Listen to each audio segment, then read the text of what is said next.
Hello दोस्तों, twelfth class chemistry में एक चैप्टर है आपका रासायनिक बल गतिकी, जिसमें कि एक इंपॉर्टेंट टॉपिक है प्रथम कोटि की अभिक्रिया, और उसका हम इसमें व्यंजक भी प्राप्त करेंगे। तो ये बहुत इंपॉर्टेंट टॉपिक है जो ज्यादातर इसमें से एक नंबर का क्वेश्चन आपका पूछा जाता है। यदि एक्सपेंशन आपकी पूछ जाती है, इसका व्यंजक प्राप्त करने के लिए पूछा जाता है, 2 नंबर कम से कम आपसे पूछते हैं। तो क्या होती है प्रथम कोटि की अभिक्रिया, देखते हैं। यदि किसी रासायनिक अभिक्रिया के केवल एक अणु का सांदन परिवर्तित होता है तो उसे प्रथम कोटि की अभिक्रिया कहते हैं। यानी कि आपकी प्रथम कोटि की अभिक्रिया है तो एक अणु का सांदन परिवर्तित होगा। शून्य कोटि की अभिक्रिया है तो किसी भी अणु का सांदन परिवर्तित नहीं होगा। द्वितीय कोटि की अभिक्रिया है तो 2 अणुओं का सांदन परिवर्तित होता है। यानी कि सभी के लिए जो परिभाषाएं हैं वो सेम है।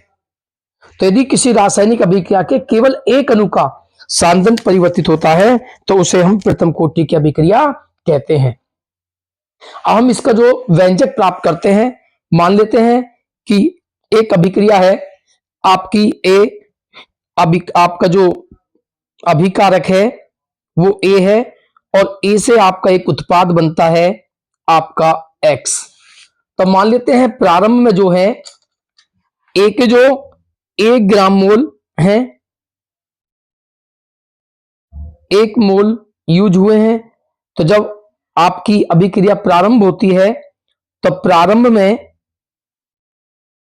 आपका जो है उत्पाद 0 होता है, क्योंकि यहां पर टाइमिंग आपकी शून्य है।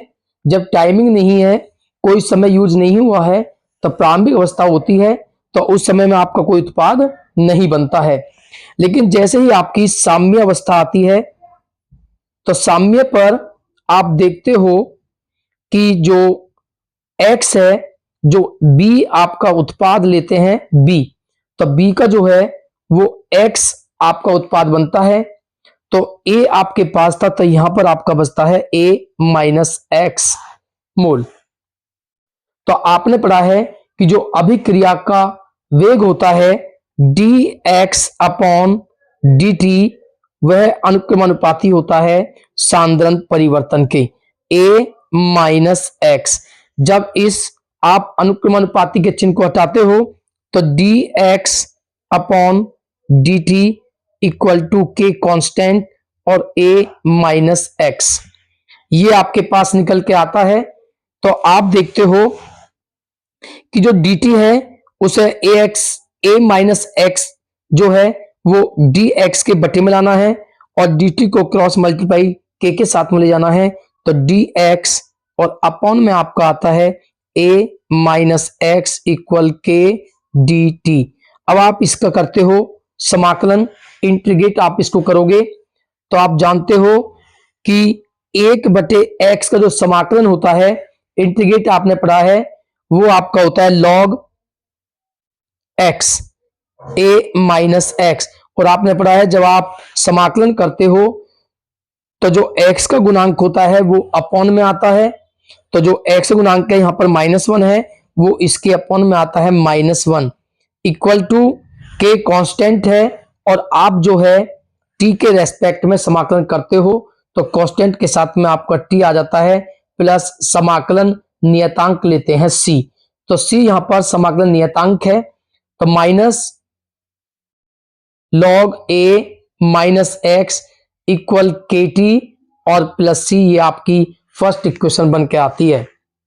अभी आपने देखा था प्रारंभ में टाइम 0 है तो x की वैल्यू जो है वो भी 0 है।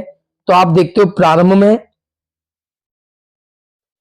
तो प्रारंभ में आपका टाइम 0 है, और टाइम 0 है तो आपका x भी क्या है, 0 है।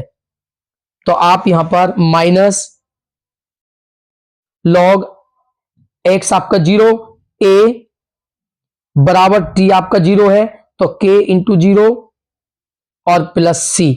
तो c की वैल्यू ये 0 आपका होता है तो c की वैल्यू निकल के आती है माइनस लॉग a। ये c की वैल्यू है, इसे आप समीकरण नंबर 1 में रख दो। तो c का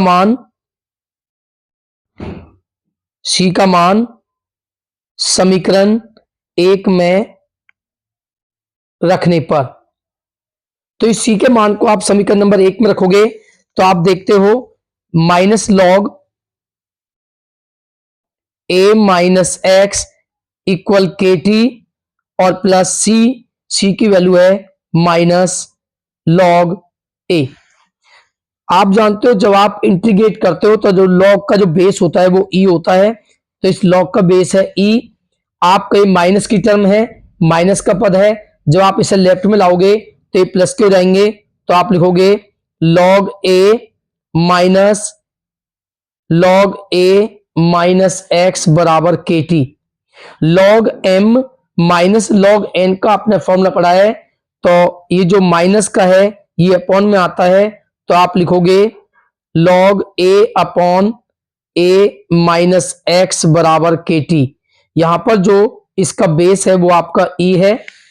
आप बेस चेंज करोगे तो आप जानते हो बेस चेंज करने पर आपका जो टी की वैल्यू आएगी टी इक्वल के अपॉन में आ जाएगा, तो 1 अपॉन के और लॉग ए अपॉन ए माइनस एक्स। अब आप इसका जब बेस चेंज करोगे यानी कि आपको जो है इसमें बेस ई है, इस ई के प्लेस पर आपको बेस बनाना है 10, तो ए अपॉन ए माइनस एक्स जो 1 के प्लेस पर आपका 2.303 आ जाएगा और अपॉन में के, तो ये टी इक्वल आपका जो है फॉर्मूला बनकर आता है। तो ये आपका जो प्रथम कोटि की अभिक्रिया का व्यंजक है टी इक्वल 2.303 अपॉन के और लॉग ए अपॉन ए माइनस एक्स। तो ये प्रथम कोटि की अभिक्रिया और उसका व्यंजक आपने प्राप्त किया।